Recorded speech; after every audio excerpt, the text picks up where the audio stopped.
Hello, everyone, and welcome to this Farm Files episode of FP Next, powered by John Deere, which is the official end to season one of this podcast. I'm one of your co-hosts for this farmer and rancher-driven podcast, Sarah McNaughton Peterson, and I'm here with Curt Arns.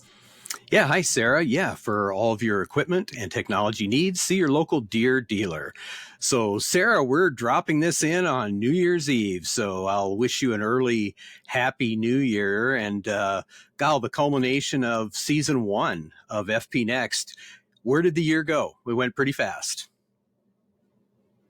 Yeah, it really did. It's hard to believe that 2025 is already here. It feels like we just started this yesterday, but in reality, we've been doing this for a year. And thank you to our listeners who've been hanging on with us for this whole year with us as well. Yep. So, have you got big plans since this is New Year's Eve coming in, have you got big plans for New Year's Eve? So, you guys go out, you stay in? What do you do?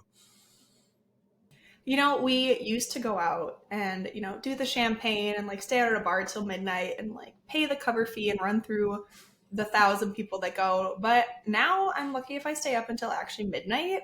We usually just kind of lay low. We may play some board games, have some extra special snacks and stuff. And maybe we do have, a couple beverages here and there, but we're pretty low key. How about you guys?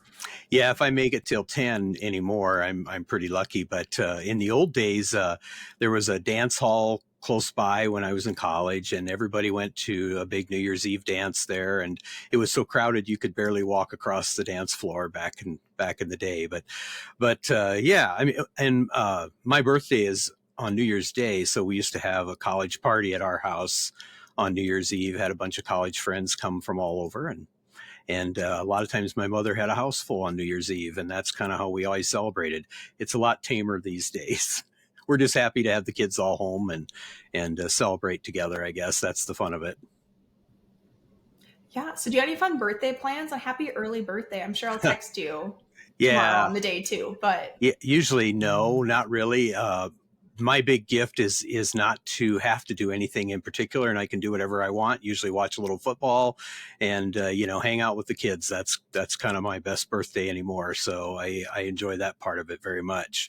So do you have any really memorable New Year's Eve that you remember, some special activities or anything that you had fun at over the years? over the years, I think there was this one time in college, and it sounded very similar of just having a party with your college friends. And I think we were up until 4 o'clock, and we're all just hanging out and having a good time. And I definitely could not do that anymore today. And now I think, my husband's working, and there's horses to feed, there's dogs to take care of, there's house chores to do. It's kind of like everybody else. There's more important things to do than be having a little bit of a party until 4 o'clock in the morning. Right. That's right. Yeah, that was always the deal for us. My dad never cared if we went out on New Year's Eve, just so we were back in time to do chores in the morning. And usually, that came along pretty fast. Some years, I think we barely went to bed and had to get up and do chores, but that was his way of getting us home a little bit earlier back in the day. So it usually worked too. Yeah, there's nothing worse than just being a little tired and maybe a little hungover from a New Year's Eve party and then trying to pitch hay or cleaning stalls. I think was the absolute worst thing I ever did. Hungover after some New Year's Eve celebrations because it was just a bad combo. But don't have to worry about that this year anymore. So you just look back on those memories and wonder what I was doing in college. So that's always a good time. Well, since we just got done with Christmas. Did you get your horses anything special for Christmas this year? Do you get them a little extra hay, a little something special? They might be lucky to get a few extra treats. Usually we end up getting new halters around Christmas time. I don't know why that is. I don't know if there's a sale or something, but there'll probably be a couple new halters, which is probably more of a gift for us than the horses. And then Right. Just some more treats. Maybe they get an extra flake of alfalfa. Who knows? We did get the dogs something because they have their own Right. stockings. And so they get treats and special toys. And I actually have dog-shaped stockings that I painted to look like both of my blue heelers. So they do always get the Christmas presents versus the horses. I just remember, when we were in 4-H and we had calves in the yard for 4-H all the time. And my dad would always say when we're doing chores on Christmas Eve, be sure and give the calves a little extra hay tonight, be extra nice to them, and we always did that, especially when we were really young. That was kind of a big deal. You had to take care of those animals and give them just a little extra treat on Christmas Eve. Absolutely. I know one of the cool things I think will be really fun to talk about is kind of some of those things that we saw all of 2024. We've Yep. covered stories across Nebraska and both Dakotas in our personal publications, but there's been a lot of other news stories that have gone on for Ag in 2024. But what's one of your favorite stories you covered this year for your magazine for Nebraska Farmer? Yeah. And I don't even have to think about it. It was definitely the story I did on the grain bin fall, the Firth, Nebraska farmer who fell 40 feet from a grain bin in 2019 and survived. And, you know, I was so touched by visiting with that family and hearing their story. It was like an easy story to write because once in a while, you sit down and like the story kind of writes itself. And I ended up being like a 3-part series and we featured it on our cover in November. But hearing his story, all that he went through, and how the family worked so hard to help him come back, and then all the people that were involved in helping him through his recovery, his long and really miraculous recovery. Hands down, that was by far the most important story I think I did all year. And it was just, you know, it, it was just a story that kind of needed to be told. And I hope, out of those stories like that, I hope somebody took a little extra care while climbing the bin and will take extra care while climbing grain bins this winter, because of that story that we wrote. So that was absolutely, one of my favorites, I guess. How about you? I mean, you've written a ton of really excellent stories over the past year. So, I mean, you probably have a couple favorites too, right? Yeah, I gotta say that grain bin story you wrote was so incredible. I thought it was so fantastic, and the cover photos you got were incredible. And of course, I'll make sure I link our favorite stories in the episode description for everyone to go check out. Mm-hmm. I think one of mine that kind of has to do with one of the top news stories of 2024, talking about the low profitability that kind of happened this year between low grain prices and tight profit margins, was these ranchers in North Dakota who actually in their community bought a feed supply store and began running it. And so in their operation, which is these three pairs of siblings, a couple of them do the ranch full time, and then a couple of the wives and other operators run this feed supply shop on the side, among all their other diversification they do. And they're just an incredible family. And it was really fun to feature that family and talk about what people can be doing kind of to increase their profitability, even though there's always kind of like doom and gloom of low profits and low grain prices and all these like bad topics, right? These sad things that people don't really want to think about, like the doom and gloom, like Ed said. And so that was just really fun to just kind of like tie that all together of here's what you can do to kind of change that and make it work in your favor. Well, and a story like that just shows how resilient farmers and ranchers are. I mean, they will figure out a way to make ends meet. And they almost always do. And sometimes that really requires you to think outside the box and, come up with something that, most people would say is just really out there, and yet it works. And so, yeah, that was really a neat story. And it's just kind of fun to see what farm families come up with to help their operation in the long run. And also, it seems like a lot of these types of ideas are ways to bring another generation into a farm eventually, and that kind of is one of those things too that drives these new enterprises and new income streams into these operations. So that was a pretty good example there. Yeah, absolutely. I know that kind of ties in perfectly to one of my favorite episodes of FP Next this year, which was how to handle tough times on the farm, which was our live recording, which was so fun to do at Husker Harvest Days this year with a collaboration with Beyond the Crops podcast with Mary Pat Sass and Jenna Oshner. And they talked all about how they battened down for the kind of stormy economy ahead and what they really did to diversify. What was one of your favorite episodes this past year? Well, I'm going to go to another one that was recorded at Husker Harvest Days. It wasn't a video one, but it was, one of our recordings that we did with our technology editor, Andy Castillo. And he talked about all of the neat new products that he had seen at Husker Harvest Days.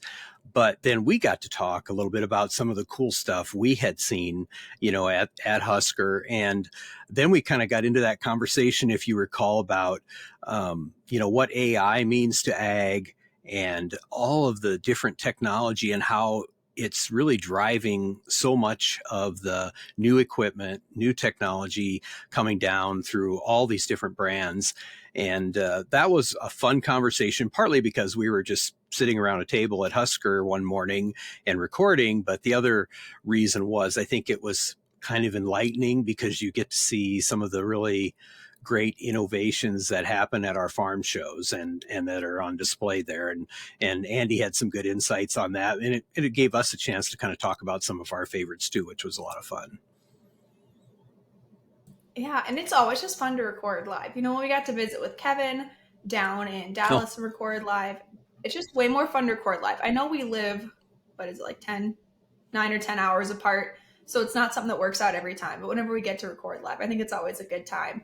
Even if, of course, Husker Harvest Days, the national anthem plays every single morning when the show opens. And that truck blasting the national anthem happened to park right by where we were recording. It gave me quite a jump scare. But we, of course, made sure we were out of the tent, paying our respects for the country. But when I went back through and was editing that, it also scared me a second time in my headphones. So that's just those fun things that happen when you record live. I know another episode we really did with somebody that I really have just admired in the agriculture and Western industry for a long time is when we talked about the Beating the Ag Job Hunt episode with Jesse Jarvis and talked about Of the West, which is that ag job platform. That was such a fun episode. One, because I love Jesse Jarvis. And so that was so fun to get to visit with her. But also just like the important topics that we covered in that episode for people who are really looking for jobs in the ag industry. What was one of your other favorites this year? well, I want to go back to that episode with Jessie because I thought she had some really good tips for people, not just like recent college grads that are out looking for a job, but anybody who's looking, to work in the ag industry. Maybe it's off the farm as a side gig or something like that. But she had really a lot of good tips about how to walk in, kind of the unfair advantage that farmers and ranchers or ranch kids have over everybody else in the job market. And part of that was she said, was their values, hard work, being on time, being respectful, simple things that we probably take for granted. But I thought she mentioned that, specifically a couple of times during that episode. And if you haven't listened to that episode, go back and listen to it because she had some really good advice for a lot of people. Secondly, you mentioned briefly the episode we did with Kevin down in Dallas, Kevin Schultz, with the farmer. And to me, that one was a lot of fun because he talked a lot about the swine industry, which we don't get to talk about as much as we probably should and could. And he really gave a lot of good insights. Secondly, because we were, able to have a beer while we were sitting there together recording, and you were able to edit out a lot of the traffic from Dallas downtown, which it was pretty noisy there when we were recording. And if you go back and listen to the episode, it really wasn't bad at all. It sounds like we were just sitting across the table and it wasn't all that loud. So that one turned out really well too. I think that's just one of those things that's kind of like one of the lessons. Like, yes, we of course shared a lot of great topics and everything in 2024, but I really have stretched out my abilities as a sound producer because we have all these background noises. And I didn't ever think about traffic because where we live, how much traffic noise is there really versus when we were in Dallas and at that brewery with all of the traffic going by. But that was again like a fun memory. And I remember trying to like find a spot we had scoped out that was the quietest, and it turned out to not be super quiet. But we got to sit and have our beer and talk about the Minnesota State Fair and the swine industry and some important stuff there. So yeah, I'm glad you brought that up because that was a good one. And then my last favorite I had for 2024, of course, we love our dogs. And that Farm Files episode we did earlier this year talking about farm dogs and the farmer's best friend. That was a really fun one because you had some great stories. Of course, when there's healers and cow dogs involved, there's always chaos and fun stuff going on, right? Oh yeah, and I don't think I didn't share half of the dog stories I could have. And it's funny because when Sarah and I talk off, we're not recording. A lot of times the conversation turns to either dogs or horses, right? I mean, that's kind of where the conversation always goes, and so yeah, we could talk about our dogs for a long, long time, and we've had some really interesting farm dogs on our place over the years too. Another one of my favorites was one that we did just recently, and that was the one on farmers and climate change. And that was with Shelley Hughley, who's the editor of Southwest Farm Press out of Olton, Texas, is where she farms with her husband and family. And the reason that was it kind of struck me because, Shelley was very emotional about their story and some of the challenges that they have because, she's a farm spouse and an editor. So she talks to farmers all the time, but, they're in the thick of it too. And they're kind of ground zero in a lot of the drought that we've had over the past few years. Texas has had some really difficult weather. It's actually changed the way people farm down there. And, the availability of water is always an issue. And it was interesting for Shelley to talk about the challenges, I thought, and it really brought a lot of emotion to her voice, and you can hear it when she talks about that. But at the end, kind of the finale of the episode, she came around and talked about, driving out and checking fields with her husband and how much that meant to her and to them as a family, and all the good stuff, that you work through the challenges like all farm families do. And yet, at the end of the day, they're the rewards and the benefits of living off the land and on the land and for the land, and what that does. I just love that episode, and I've listened to it a few times, and I knew it was a good episode when we recorded it, but listening to it again and again, I've enjoyed it even more. And I thought it was, I think a lot of people can relate to that message. Absolutely. I feel like sometimes everything turns very pessimistic in agriculture, right? But I really enjoyed kind of that silver lining of yes, times are hard. There's all of these outside factors affecting farmers and ranchers and everybody kind of with today's economy. But yes, I loved that episode with Shelly. That was such a great one. But what do you think some of the listener favorite episodes were from this past year? Do you have a guess on one of the top ones? Well, I think anytime you talk about land ownership, I think, people are going to say that that is a topic they're interested in.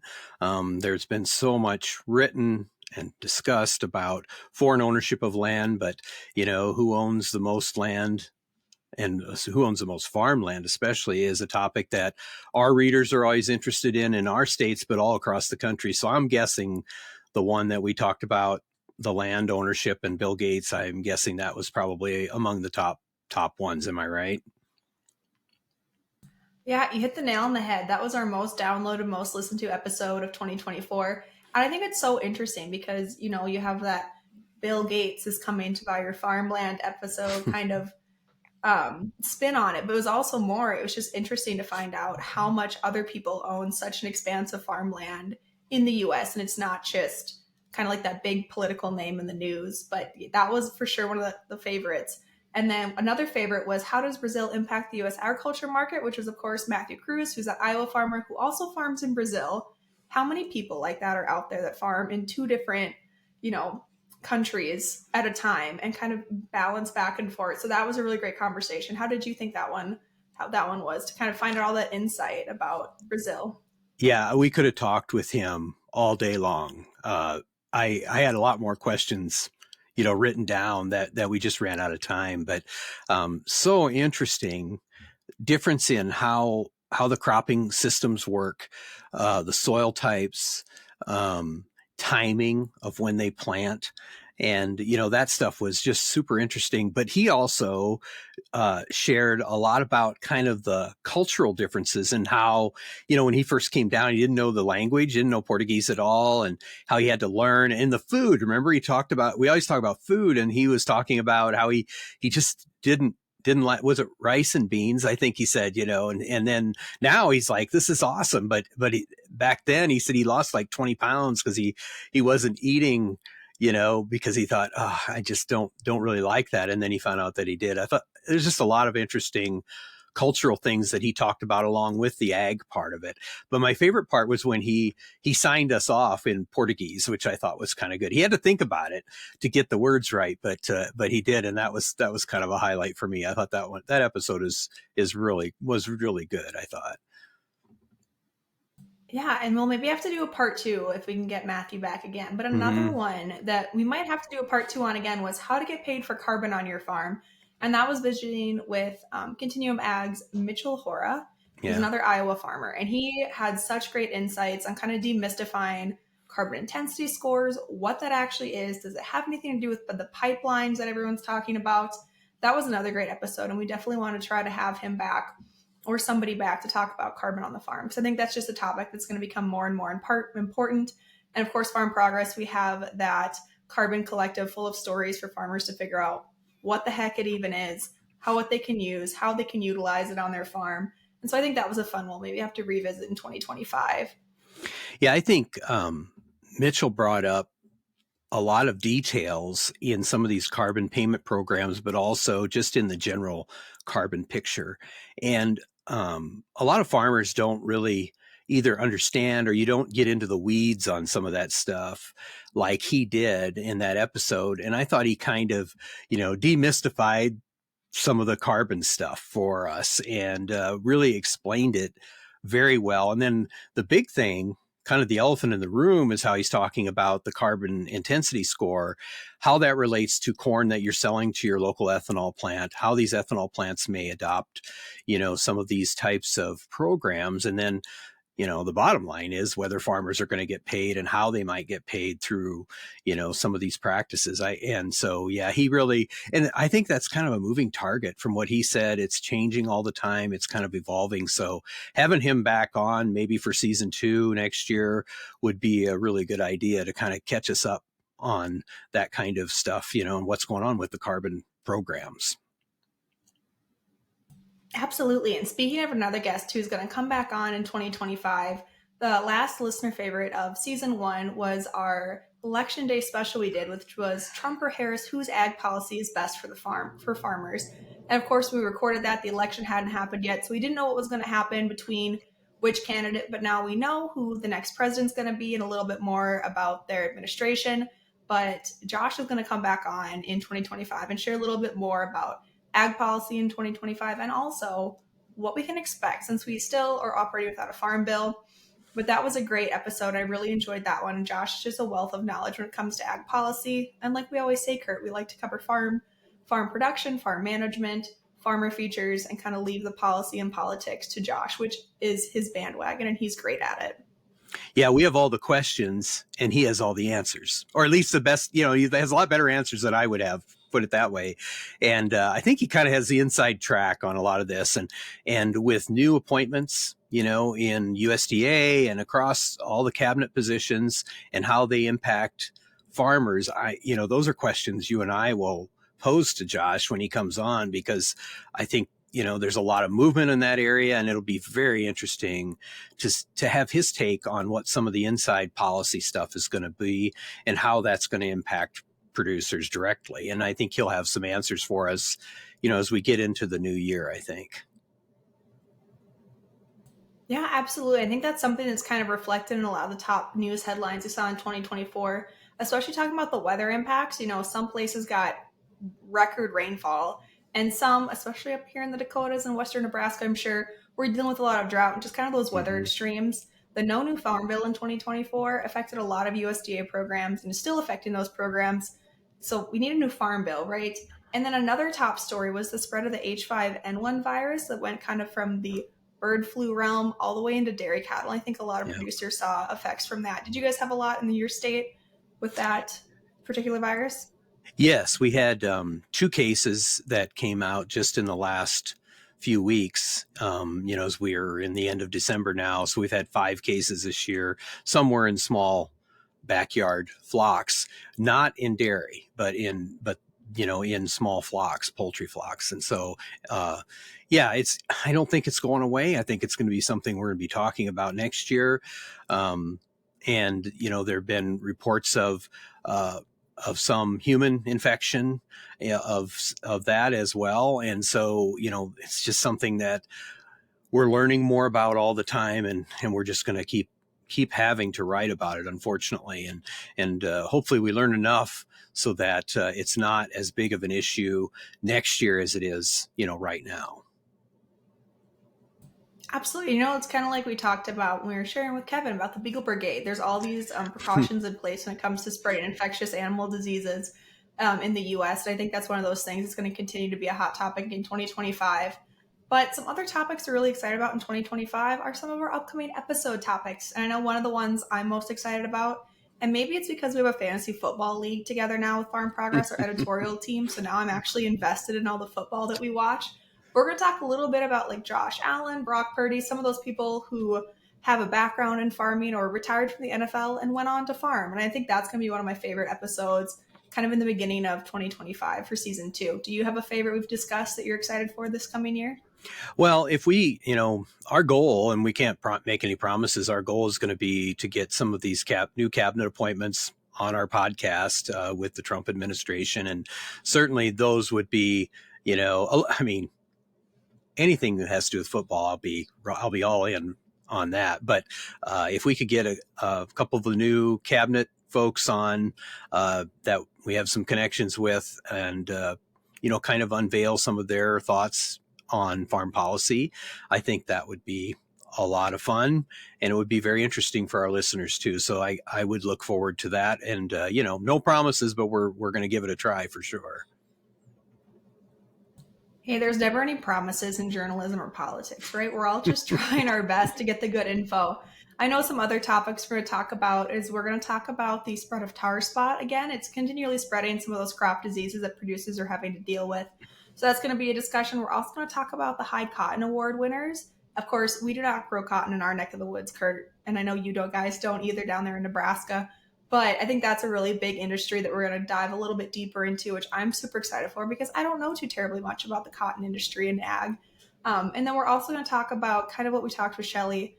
Are we drying up the aquifers? I think that's going to be a really important conversation. And then, of course, we're going to talk about things that are happening online. We're going to have some more of our great editors from Around Farm Progress come on, and we're going to have some great guests, and we might even get some celebrity guests on, which I think that's what I'm most excited for. But again, since we don't know if that's happening, I don't want to make any premature announcements, but I'm really excited for the guests we're going to have in 2025. So we'll tell our listeners when we know, you'll know. We'll let you know who we get. And, but we've got high hopes for 2025. Talking about the cotton, very interesting, but like in the 90s, there were some growers on the Nebraska-Kansas border that tried cotton for a few years. Obviously, it didn't work out all that well, but they did try it. I'm going to guess that not a lot of cotton has ever been grown in North Dakota. So I'm just guessing there, but they were close enough to the Kansas border that they had to give it a try. We did have a neighbor plant some cotton in his garden just for fun to see if it would make it through first frost, and it did not make it to fruition anyway. But I know very little about cotton, but I'm really anxious to learn, and a lot of our listeners are cotton growers, so I think that'll be kind of a fun episode too. And yeah, the celebrity guests are always kind of fun, and so I'm hoping that we can pull some of that off. But we're sure going to give it a try in 2025. Well, Curt, now you gave me an idea. I've got a pretty decent sized garden that I try to keep alive. I've got, of course, all my house plants that I have great luck with, but the outdoor plants in the gardens kind of do their own thing and it turns into a black thumb situation. But maybe I'll try to grow cotton this year in my backyard and see if I can kind of do like a little research project type of thing to see if it lasts in North Dakota at all. But yeah, we're super excited. And we just want to thank all of our listeners again for riding out with us in 2024. And I think that about wraps it up for this Farm Files episode of FP Next, which is, of course, powered by John Deere. And this officially wraps up season 1 of the podcast. We've had a lot of lessons. We've had tons of great conversations and some of the most fantastic guests who have joined us and really helped make our first season of FP Next so great. And all of those episodes we talked about will be individually linked in the episode description. So if you didn't get a chance to listen to them this year, you want to go back and listen, you can go ahead and listen to it on your favorite platform.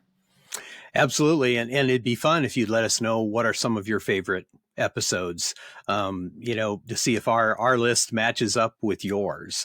To our listeners, we want to thank you for tuning in to this season of FP Next, allowing us into your tractor cab, your truck, on your farm, in your shop, in your fields.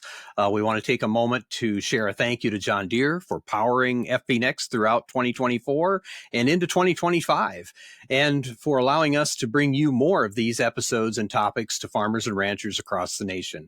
A special thank you, as always, goes out to our sales, digital, production, and marketing team members who put in a lot of work with us.